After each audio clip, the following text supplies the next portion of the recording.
it does work. I just thought I'd quickly introduce you, introduce you to me, if that's the right way of putting it.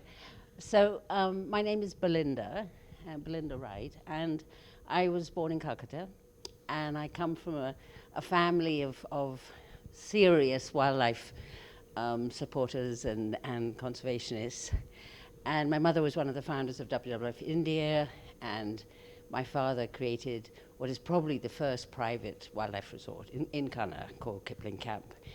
And so I became a wildlife photographer very early on. I was in the right place at the right time. I was working with the National Geographic magazine when I was 20 years old. I was just before my 21st birthday, but I'm proud of the figure. So I worked with them off and on for about 22 years and went on to make films for them. And then in 1994, there was a huge problem with tiger poaching. And one day I just put everything away, put all my cameras away, and said, I'm going to focus on this. And I founded an NGO called the Wildlife Protection Society of India, and focused on anti-poaching, particularly with tigers, but other endangered species as well. And then, there's been many adventures since then. Now we've broadened our focus to include other. I like difficult subjects, so human-wildlife conflict and things like that.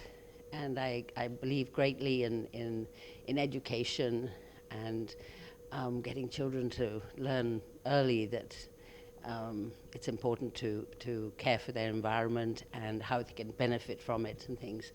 So that's my story. And I live in Kanha, so I hardly leave it. Since 2019, I've hardly left the jungle. So if I look nervous, that's me. And if I'm crying, it's because of the pollen. No, not because I'm sad.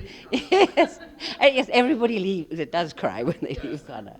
So I really love it if you would like to ask any questions at all. And my subject that I'm apparently talking about is wild tigers and the history of tiger conservation. So I don't know which one you would like me to start with, but I'm open to any suggestions, any questions. I'm used to sitting around the fire talking to people. They seem to like it. But so let's talk about the history of tiger conservation. It's a rather long story, but it is a fascinating story because tigers were pests many years ago. And they were hunted, and people thought it was a great idea to hunt very large numbers. But you have to remember that it was a very different India in those days, with far fewer people, and hunting was considered a way of life. It was a sport, and the 2/3 of India was part of princely India. 1/3 of India was part of British India.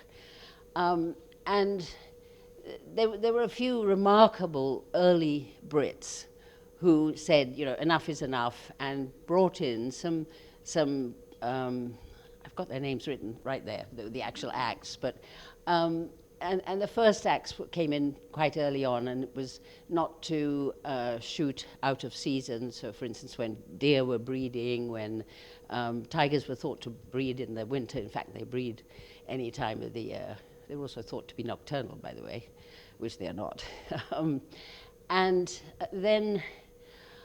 Then you had characters later like Corbett and some of the early photographers and things who were extraordinary human beings, absolutely. Because in those days, even when I first started visiting parks and places and studying tigers, there were all dirt tracks. There was no electricity, no running water, nothing, and it was just as hot as this.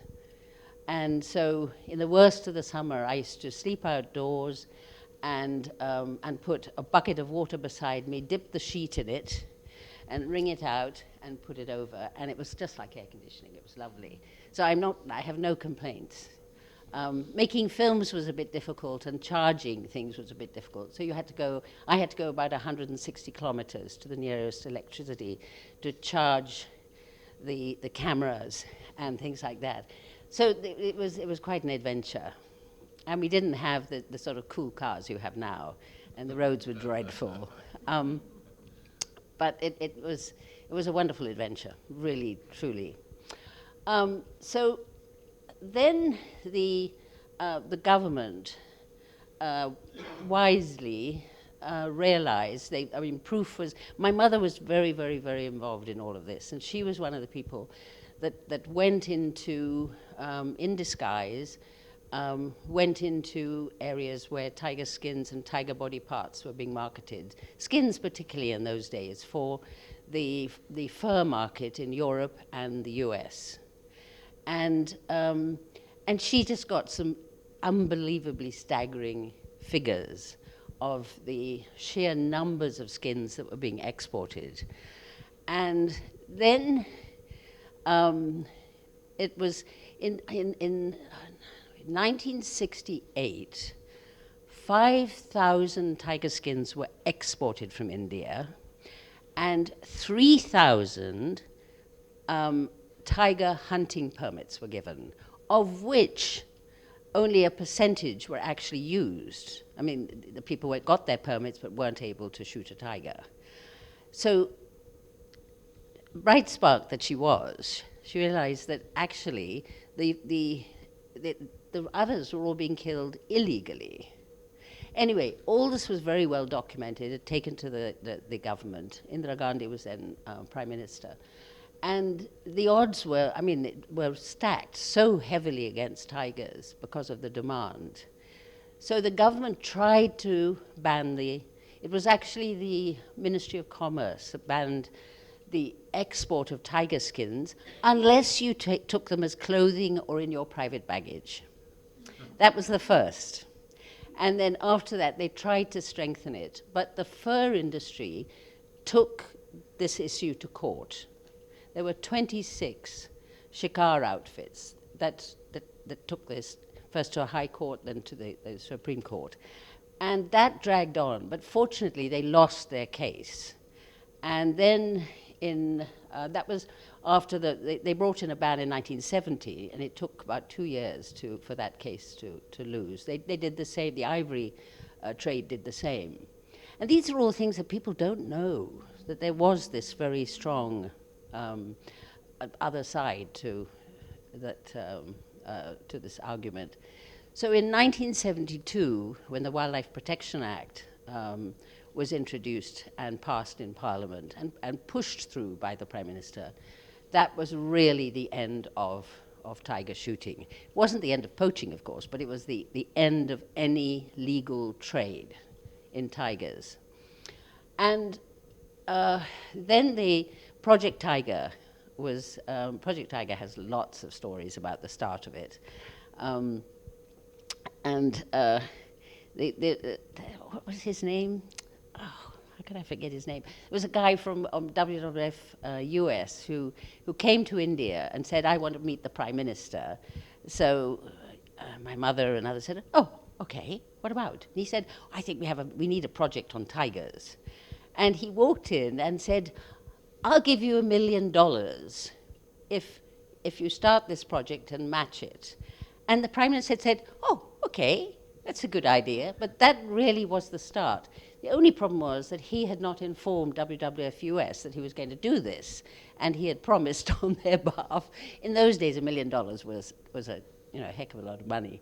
But anyway, it happened, and it remains the most extraordinary conservation, the most audacious conservation project the world has ever known.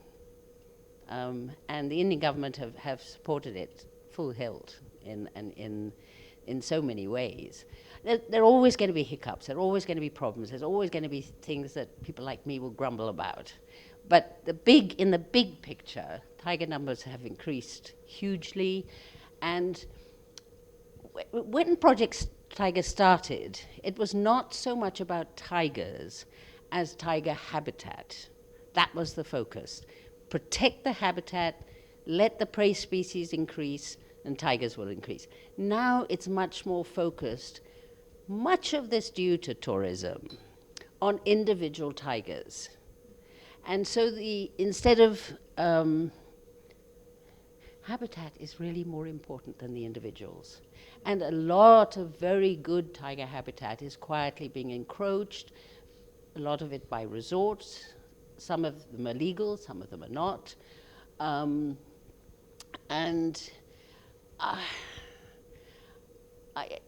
For wildlife tourism to be sustainable, I believe we need a better code of conduct. Because now a lot of these wildlife resorts are being used as wedding venues, and DJs blasting, and animals, funny enough, get used to noise, but they don't get used to disturbance. I mean activity disturbance. And they certainly get severely affected when their corridors are messed about and fragmented.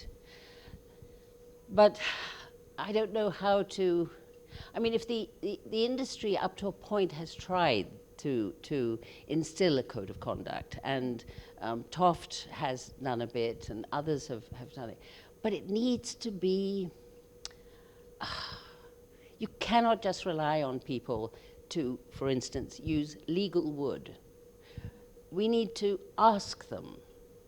I mean, we being anybody who's truly wants India's wildlife to be, the treasure of the future.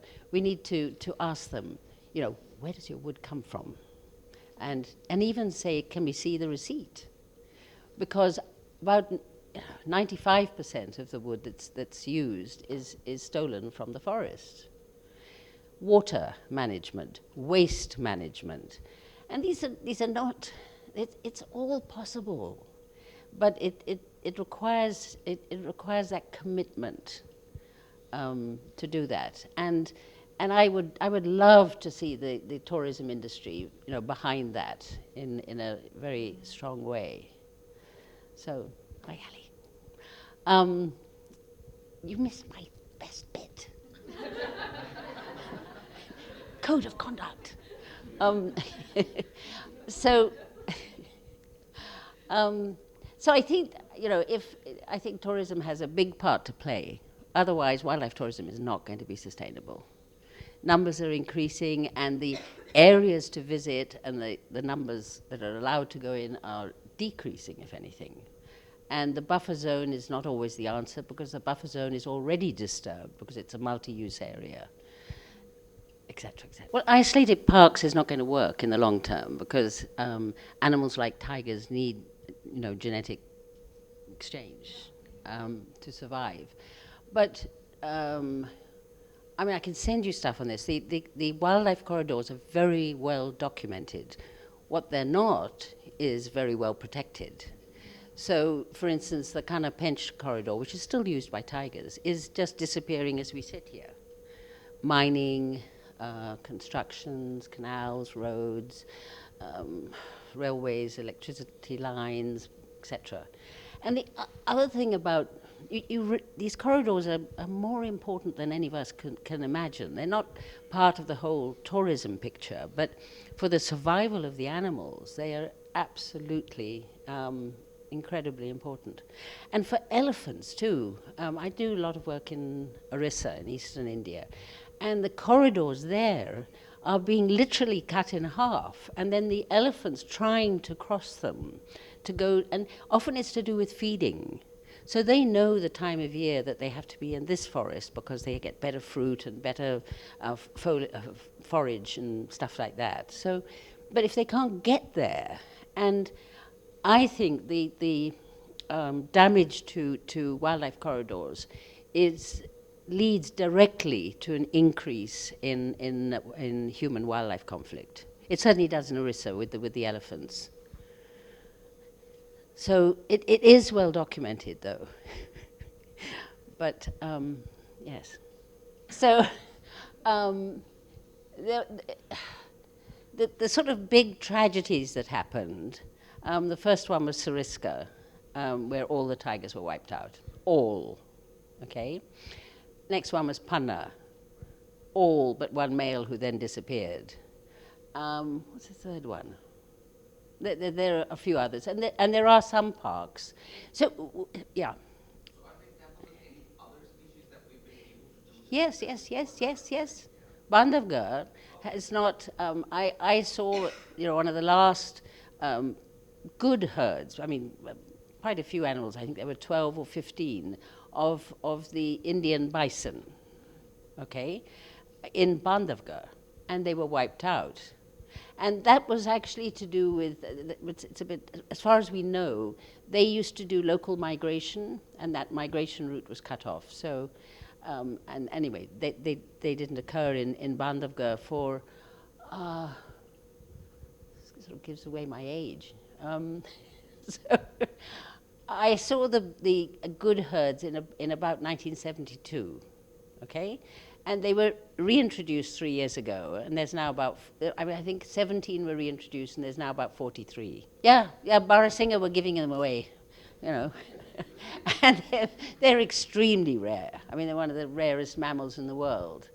And they're being shifted to Bandhavgarh, Satpura, and then the other Sanjay Gandhi, that higher one, I can't remember its other name.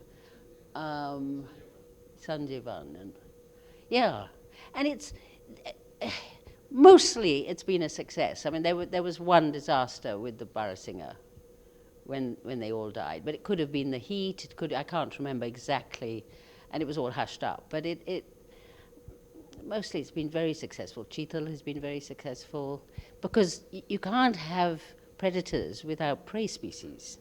So this whole thing of, for instance, shifting tigers to Satkosia Gorge and things in Orissa was a disaster. And I know that area very well. There's no prey species. So of course they went out to the villages and they were eating everybody's cows. So that didn't work very well. And also predators and animals that are going to eat lots of crops require very good communication with stakeholders. Very good communication.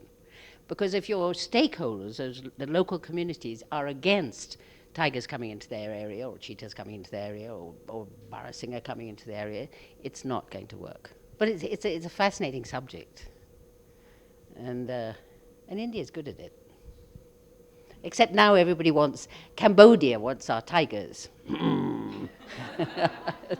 etc. Any more questions? About the existing corridors, but which are the reserves at the moment that don't have corridors to help? There are a lot of, yeah.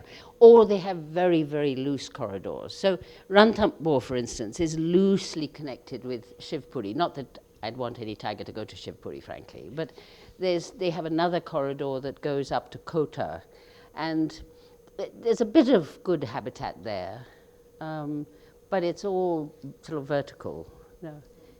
It's interesting because many of our national parks and tiger reserves are very difficult terrain, but this is true all over the world. That's why they're there. That's why they're protected. They're not sort of good farmland and so on.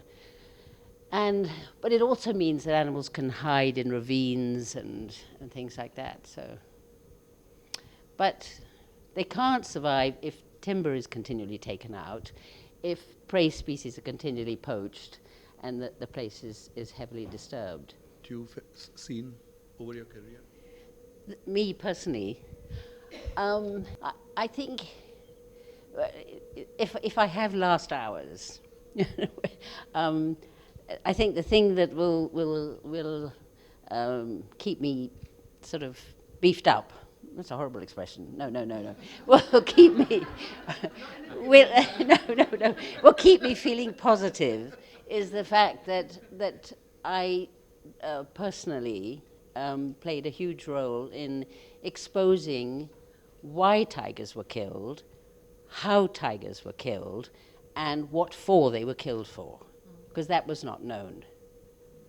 And that, I mean, that's another story, a long story, but that was many visits to Tibet and China and doing a lot of undercover work and stuff like that. And as an outcome, was there a No, it was more a huge change in protection strategy and recognizing the fact of why tigers were being killed.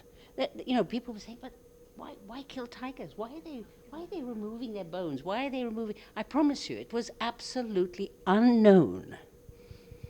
And the bone trade was so interesting. And I stumbled upon the bone trade quite some time ago, when a couple of range officers in North Bengal said to me, but madam, something funny is happening. And I said, well, what's happening? And at night, people are coming here and digging up the grounds of the range office to look for bones. I said, what bones? Do you bury your range officers here? And he said, no, when tigers we bury them here because we come for the autopsy. They're brought here for the autopsy, so we put them in the ground somewhere here. I thought, bones? Literally nobody knew. It's a long... Did they use the bones in China? No! Nobody knew. Nobody knew. As in the people... In China, there are a few people who knew, but in India, nobody knew why they wanted bones. There was one trade for bones, and it was for cattle bones to make glue. And in the early days, when I got sort of a hint of this tiger bone thing, I thought, how am I going to do this? So then I said, I'm going to be a glue manufacturer. Because they were mixing up these two trades to smuggle the stuff out. And, if you knew what a tiger bone was like, you could pretty easily tell. But that's what they used as a cover. But they didn't know where they were going. The people who kill the tigers, say, kill a tiger in Kanha, then there's a middleman, then there's a buyer in Delhi, then he has carriers, then they go to Nepal. Then nobody knows why. They do now. And it's very well exposed now.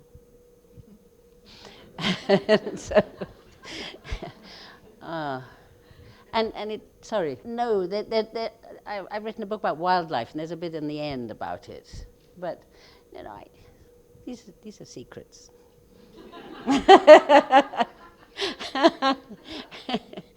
and it's been fun. And it's been, it's a fun thing. How do I say this? It's a fun thing for a woman to do, too. Because we're smart. So I remember, gosh, he hated me, but I was visiting a tiger farm in China, okay, and as a tourist, and I was stupid and giggly and this and that, and I wanted somehow to get to the owner of the tiger farm, okay, Mr. Zhu, and I sort of went around until I worked out. I vaguely knew what he looked like and who he was. And then I sort of went roundabout and hung about until I could zero in on him. And so I went up to him and said, this is such a lovely place. And do you know it well? And he said, I own it. I said, no. And so I had dinner with him and I think a girlfriend or his girlfriend or something. And then he said, would you like me to show you around? I said, Mr. Zhu, I would love that. So the next day, he took me for a walk.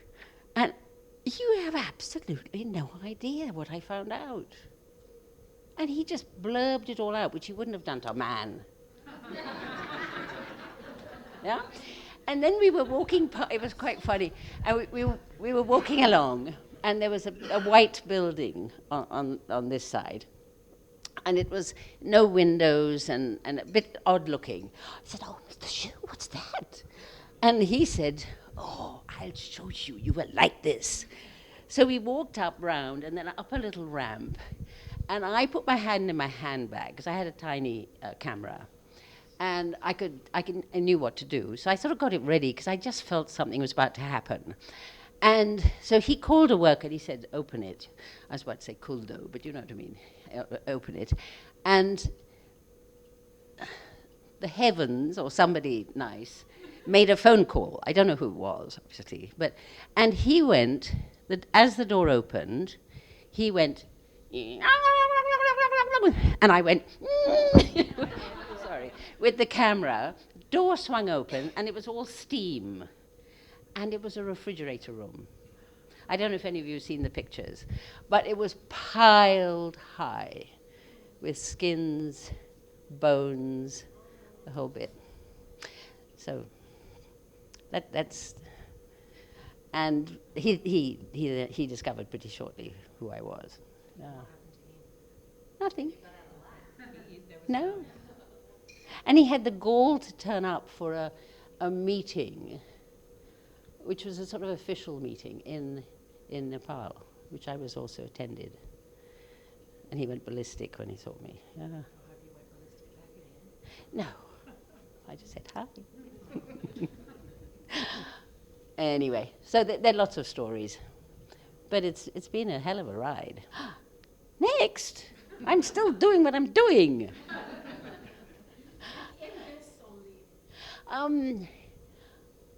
I think we seriously need to focus. Corridors is something the government has to do. You know, NGOs and private citizens can't really do much about corridors. But we can do something with human-wildlife conflict. And we can work with children. Children are extraordinary. They're quite militant. And if they get the right message, I mean, I'm not focusing on children. I have other people who, I employ people who focus on it. But I think it's a good conservation investment. So conflict and just trying to persuade the government to stay on track, you know, as much as possible. And there's some wonderful people in the government. It's just that it's sometimes, you know, there's too many things going on. And as far as tourism is concerned, I really, really think we need a code of conduct. It's quite dicey for us. I mean, for people, resort owners, to do that, because I mean, an example. There is a new resort. It's huge, which is being built, which shouldn't have been. It's owned by a politician. It's but he has all the papers are there now. I know. Yeah, but you know, you have to be careful. You know, there is no point in taking on a battle if you have no hope of success. Yeah. Because then you can't take on any other battles. So you can talk to the right people, give other people information, the media maybe, and things. But you have to be careful. Careful's the wrong word. You just be wise, you know. And I'm not a business person, and so, you know, I appreciate that others who own resorts have to, you know, they've put in huge investments. They have to run it as a business. But I'm saying run it as a business, but have a code of conduct. Don't use illegal wood. And, you know, because you're just stealing it. Even if somebody else is cutting it and bringing it to you, you're stealing wood. And have better water management practices, have better waste management practices. And we have, what do you call it? We have groups like, what is it called? Jungle Lodges Association, you know. And first of all, you need more members. You know, you need other people, even, you know, the so-called whatever, to become members, and then talk to the local authorities with a single voice. And all these things are quite tricky, but it's possible, you know, because corridors are definitely suffering badly. Yeah. And yeah. It's a complicated subject, but There's got to be good things that you can get out of it, honestly, for wildlife. So the wildlife has to be, the well-being of the wild animals has to be the priority of wildlife tourism, okay? And India is a country of tourists. For centuries, we've had pilgrims, which is tourism. So you have these movements, massive movements from villages, from towns, from this and that. And at the moment, tiger viewing, what would you call it? Tiger sightings has become a sort of popular thing. So in say where I live, there are small, tiny little towns which don't look prosperous at all, like Ninepur and things. Not right next to the park, but a bit further. We get huge families from there. Uncle, aunties come to visit, so everybody piles in. And it's very expensive. You know, I think that, they're paying about 11,000 rupees per gypsy to go in. And there's hordes. Now, on one side of me loves this, loves the idea that, that there's so much. But it is also part of the problem. But the fad might get less because it's so expensive or something. But at the moment, we have amazing, local tourism. Ranthambore is slightly different in that they have all these Ferengis,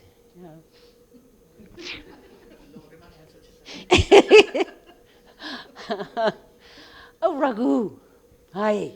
God, you've missed all the juicy bits.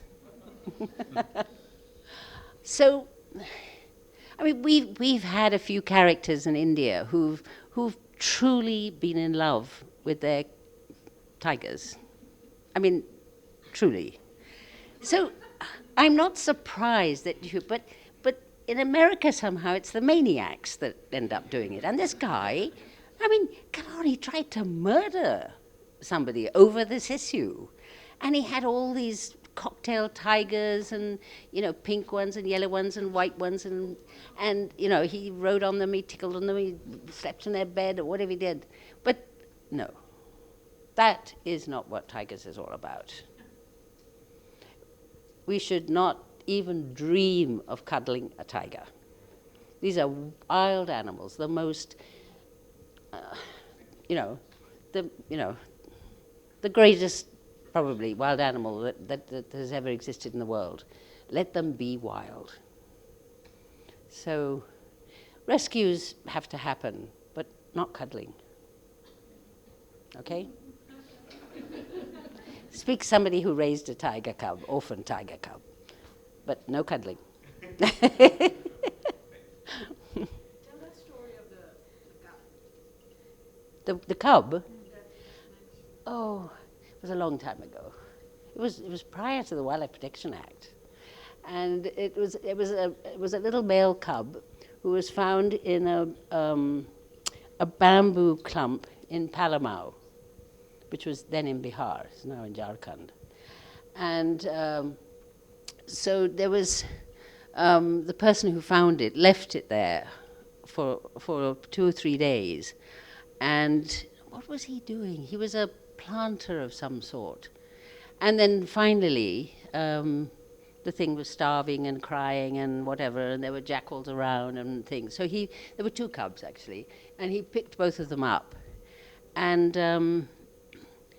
then he didn't know what to do. And one died. The very, very weak one died before he'd even got any further than that. So then he said, oh, I'll send it to Anne Wright in Calcutta. She'll know what to do. So he put his cook onto a train and sent it to us. And this little bag arrived with this. So that was the start.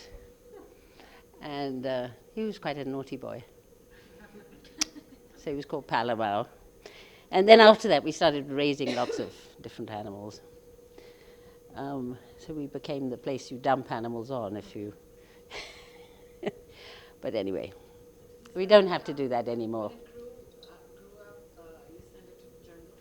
Yeah, the tiger was too difficult to send to the jungle because he was naughty. and not frightened of people. And he had this habit of grabbing people's legs and not wanting to let go. I mean, it would have been a disaster. So he ended up in a zoo, in the first open-air zoo. And then we raised a lion, but she was deformed. Her mother had bitten her nose off. She came from Kathmandu Zoo, Asiatic lion cub. So many years ago. Do you have any animals? 2 dogs, 2 cats. I mean, this is in Ghana, and 42 Akaki Campbell ducks, and 9 Karaknath chickens, and lots of wild animals that I talk to. Oh yeah, sorry, elephant. But she's not an animal. Sorry, she's my family.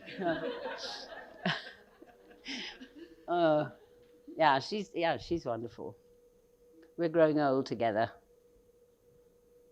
Yeah.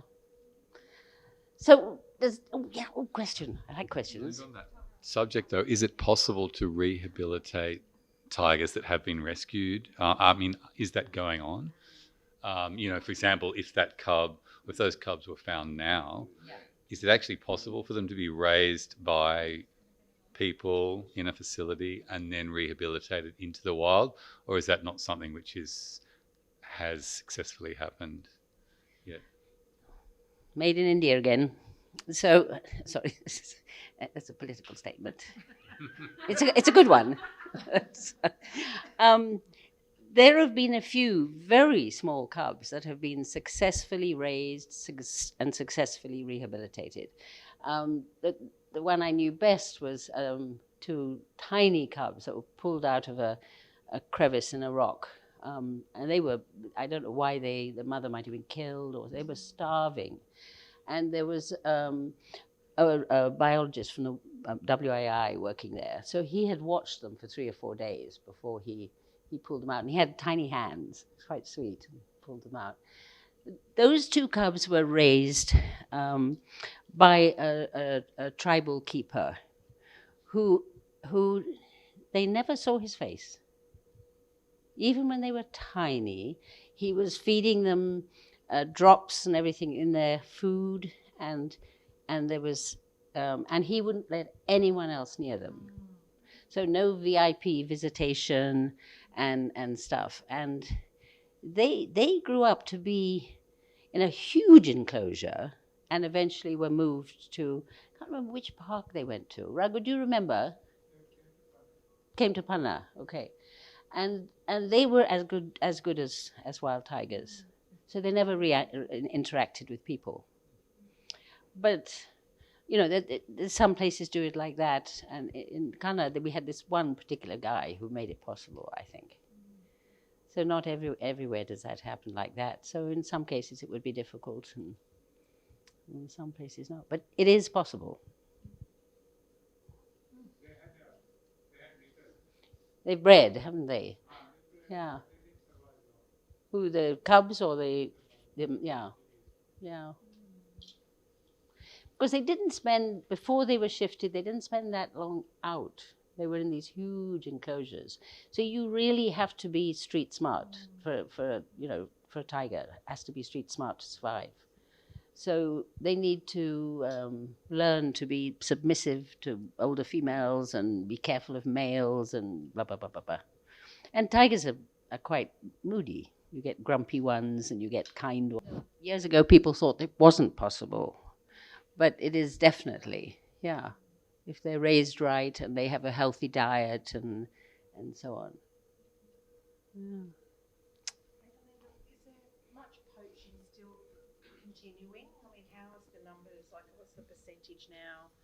Is it very rare that the poaching is happening in Ghana, for instance?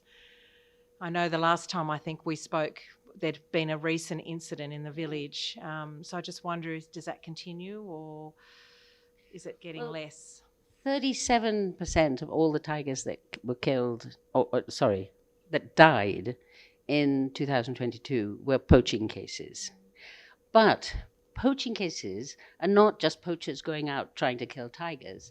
It's farmers putting electric fences, live electric fences around their farms. They're actually after wild boar, but it's still poaching, and they kill a tiger instead. So electrocution is quite a serious problem. And what else? Yeah, so anything that's human induced is a poaching case. So the figures, they're quite high, but they're not high for the professional poaching gangs that used to be. In central India, there are some professional poaching gangs in the Terai region who are active now, and close to the Nepal border, actually. Yeah, so they can hop across. Well, no. I mean, the law has been. It's now tougher than it was, but it's tough for a second. What's the word? Second offence. Sorry, and you still get bail fairly easily, and a lot of these people are nomads anyway, and they vanish. Nepal has actually stronger rules than India. You know, you can get 25 years. And you could appeal, and then it's usually 15. But yeah, they're tougher in Nepal. For organized poaching, yes, but not local poaching. And local poaching is organized poaching because so many people were arrested and flung into jail, and the courts were quite strict. I'm going back about 8 years. And, you know, we have this huge secret, it's huge now, secret information reward scheme. So they don't like that. So it's sorry? Yeah. So we have 3 or 4 different, 3 numbers now. So in Marathi, Hindi, etc. And then it's a 24-hour thing, and you can call it. You don't give your name, you don't say who you are. And you just give the information, we check it out, and you tell them to call in 2 days' time, or you call them back. And we never ask their name. And then we check out the information, we give it to the authorities. If there's a case, we pay them. It would be very easy for them to organize again, because everything's now digital. But they still don't like being in jail. And they will end up in jail, Central India. Definitely. But local poaching is still bad. It's usually for bushmeat, but, you know, tigers get in between. So these same gangs, when they started sort of fading out of central India, and it was very obvious, they then, first of all, focused on pangolin, then they did timber, and now they're doing some strange stuff with plants, herbs and things like that, and drugs. And now a few of them have sort of met up again, and they're in the Terai area. There is one professional gang in central India as we speak, but they're not doing very well. They're trying. You see what? Oh my God, that's what's worrying. They're everywhere. Yeah. But it worked. But and also it depends on what they're worth. I mean, if the price zooms up of tiger parts, which it doesn't seem to be doing, then people will start thinking about it again in central India. But at the moment they have, I don't know quite, China is now using a lot of their homebred tigers and things.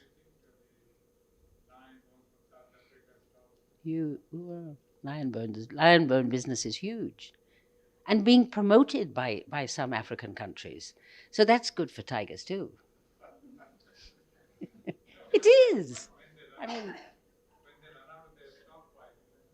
oh no, but they're breeding them.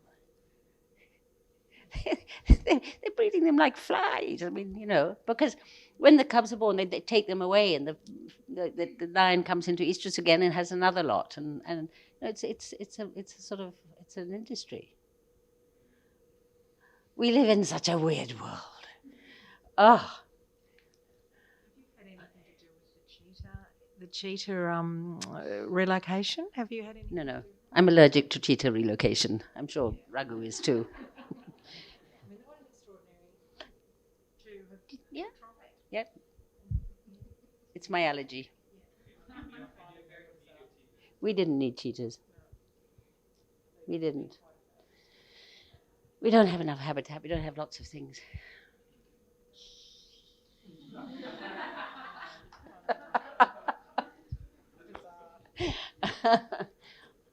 Oh, okay, time over. That was quick.